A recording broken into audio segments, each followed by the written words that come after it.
Hi, everyone, and welcome to another episode of the English Hour. In this episode, we'll talk about the topic of fasting, and we will talk about different approaches to fasting, both in social life and in exercise. And in some circles, fasting is used as a means of boosting performance, but in the Islamic world, fasting is generally exercised during the month of Ramadan, and people have, of course, different perspectives, different observations regarding this ritual or this practice. So, John Beck, welcome back. Hello.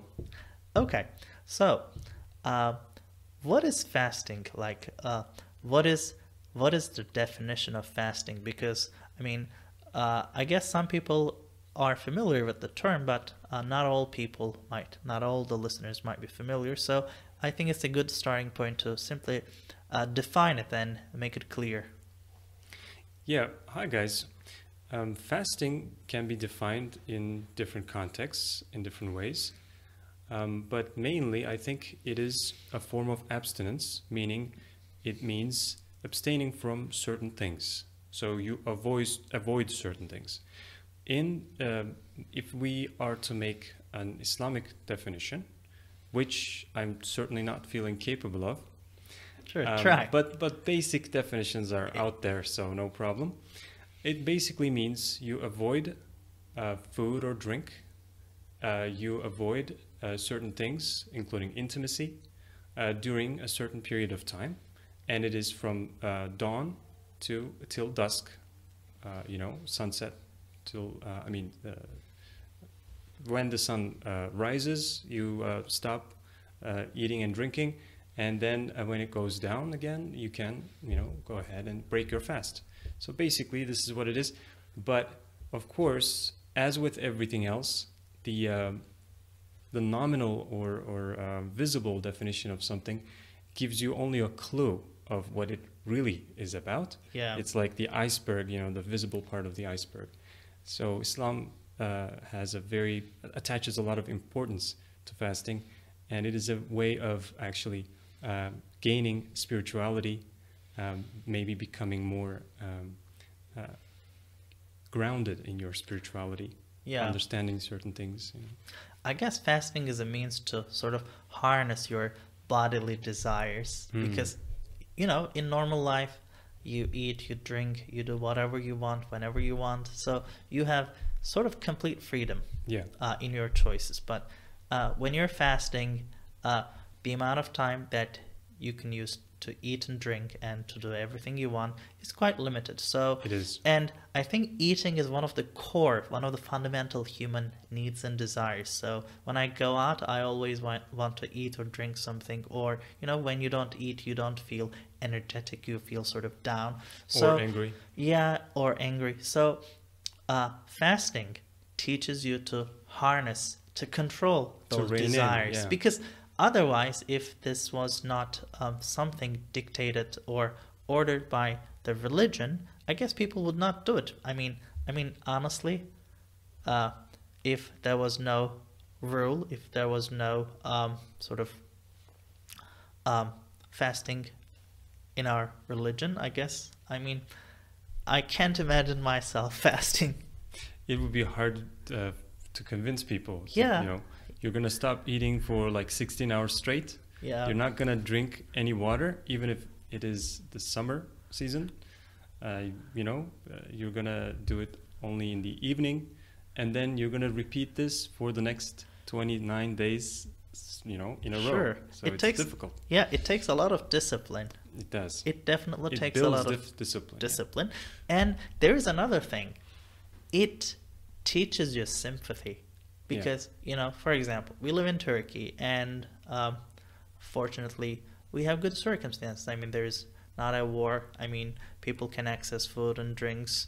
We're living a relatively comfortable life compared to a lot of countries, Especially our neighbors. Yeah, our neighbors are in a dire situation. And there are like millions of children, people in Africa suffering from malnutrition, droughts, famine, and so on. So when you're fasting, and when you feel less energetic, when you feel very hungry, I think then you can really sympathize with people, with children who are suffering from those situations, and then you want to help them, because otherwise, if you live your life the way you're used to, you don't really think about it. But fasting makes you remember those problems. And I guess in the Islamic world, during the month of Ramadan, there are a lot of charitable activities. People donate to charities. People try to feed other people. People donate to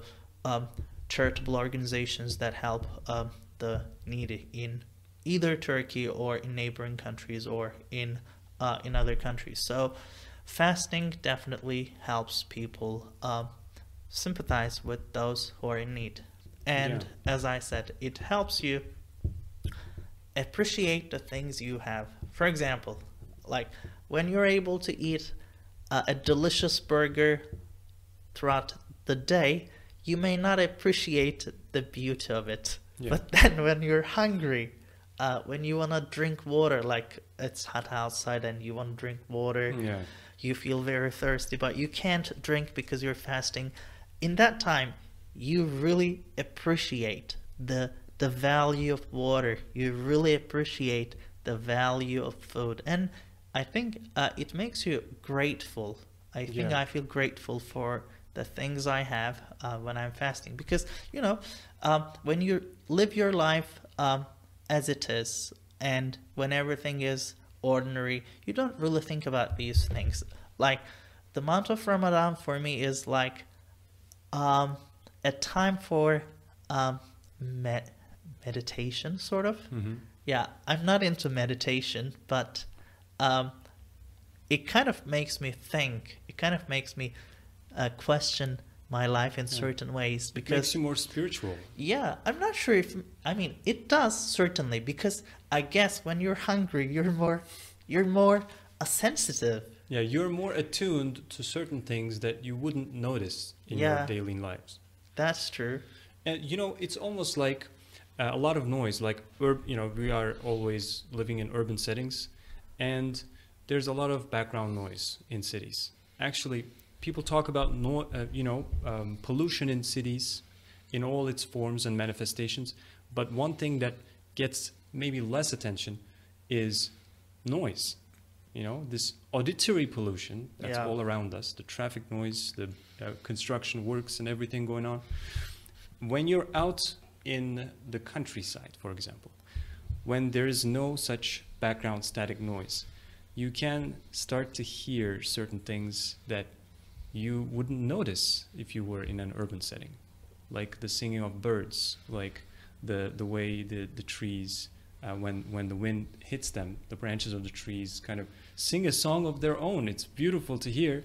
And I think the bodily functions and the physical existence of the human being and the spiritual aspect of a human being, I think, are like that. When the noise goes down, new sounds and new experiences emerge out of it. So when the physical existence is kind of dampened a little bit because we don't have access to food and water and things that we enjoy during the day, that spiritual side kind of finds a way, wiggles its way out of your physical existence and kind of becomes more manifest, I guess. Yeah, it certainly does. I mean, I think, I'm not sure if this is something that a lot of people would relate, but sometimes, I mean, I am someone who enjoys food. So when I'm fasting and when I'm able to resist the urge for 16 hours, I kind of feel proud. Wow, I did something remarkable. Yeah. I did something remarkable. But then I think there is a lot of emphasis on eating and drinking during fasting. You avoid those. And those are the most common patterns. But then fasting is not really about staying thirsty or hungry. That's right. There is more to it. And in fact, I guess when fasting, people are expected to refrain from bad deeds. Definitely. So you are Conflicts not to, you're not to lie, you're not to gossip about other people, you're not to get involved in bad things. So you avoid a lot of harmful things, you avoid a lot of negative things, or you are expected to avoid a lot of negative things in your life in order to fast fully, or in order to fast properly. And in most cases, we talk about staying hungry and staying foolish in some cases, but fasting is not simply about staying hungry. It's also about being a good person, not arguing with others. But unfortunately, I guess in our city, in Istanbul, I mean, there are like millions of people. There's a lot of stress. There's a lot of pollution. Maybe there are a lot of factors that that lead people to have arguments. Maybe they get angry, like they're tired, they're hungry, they don't have a lot of patience, and you see a lot of arguments from time to time around us, and it's kind of disturbing. But yeah, it's human nature. And when you're able to resist the urge to argue with someone, when you're able to control your both mental, emotional, and physical state, I think that's when you're fasting properly, the way you're expected to. Yeah, I totally agree. And also, I think there is also a prophetic tradition that exactly says that too. Like, if you don't observe the less visible aspects of fasting, like just as you said, the prohibition of lying and gossip and engaging in violence, or even reciprocating in cases of violence. You know, you're not supposed to do that. You're supposed to just ground yourself, you know, stay calm and say, I'm fasting, and then just walk away. This is what is expected of you, you know, according to Islamic tradition, as far as I understand. So if you don't observe those things, then actually this is the exact wording as far as I know. Allah does not place any importance in your abstention from food and drink. Like, it's not really important if you're not doing those things. So it's like a complete package, right? Yeah, it's a complete package.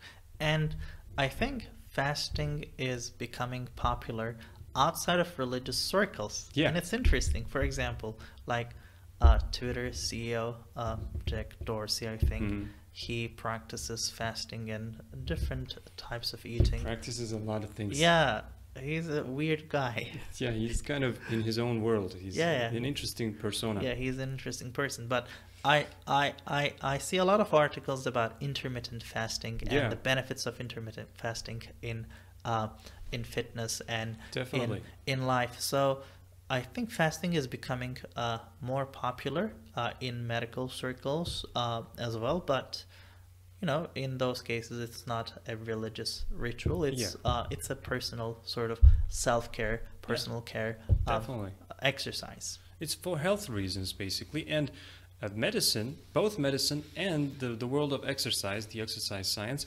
have finally come to the realization that there's a lot of benefit to be had in fasting. I've seen uses of intermittent fasting in exercise in the form of it's like a way to burn fat more effectively, and at the same time it also balances your circadian rhythm, meaning your body has different chemical reactions going on during the day and at night. Like, there's a circadian rhythm, meaning it's like you are more your body is more inclined to produce protein and maybe like burn fat during certain hours, and it is like more inclined to break down protein and maybe like accumulate more fat at certain hours. So it's like it balances this rhythm in your body. And I think there's like a feeling when you're fasting that is universal, I think. It's like you understand deep down, very deep down, right around the stomach, that you are on limited resources. So you have to economize. And that also helps you to prioritize everything.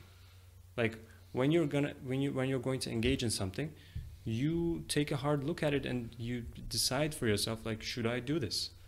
Even if it is mental, then it requires a lot of effort. If it is physical labor, then it requires a ton of effort.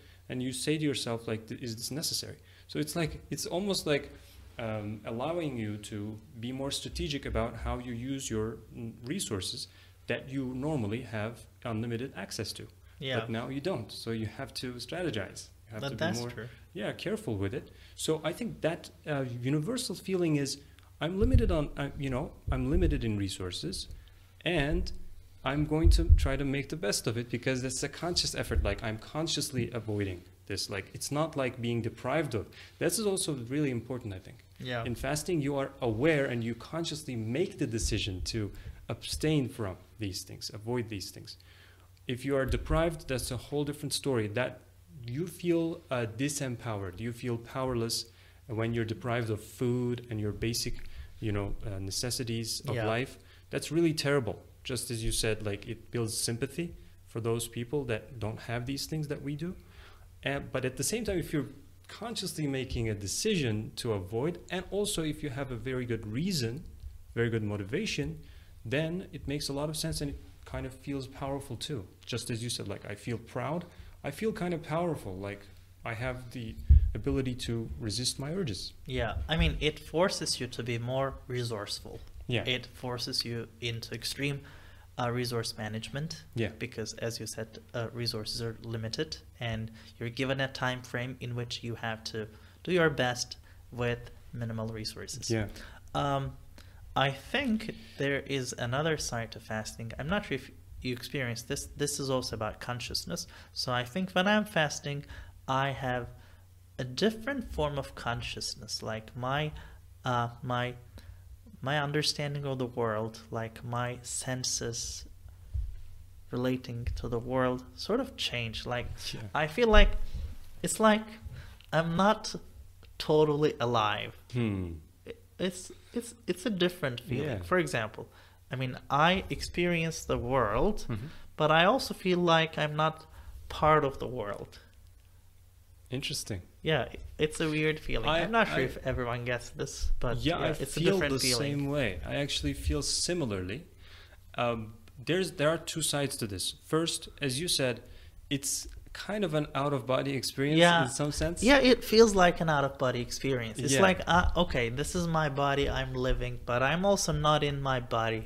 Yeah, I agree with that. And at the same time, there's another side to this that I am exploring this particular year. Like, I didn't experience this, I think, in earlier years. This time around, maybe it's because maybe I'm married now. And that could be a factor. My standards have changed. Sure. In terms of, like, the cuisine and being able to access all of these beautiful, like, different types of dishes and, like, everything. And now my senses, especially my sense of smell, is so acute. It's so keen during the month of Ramadan. Yeah, I agree. Yeah, it's like I'm walking down the street to shop, like we're shopping, and it's like maybe it could be like 15, 20 meters away, maybe even more from the superstore, from the grocery store. I sense the smell of, like, strawberries and maybe, like, kiwis and some other fruit and some other things.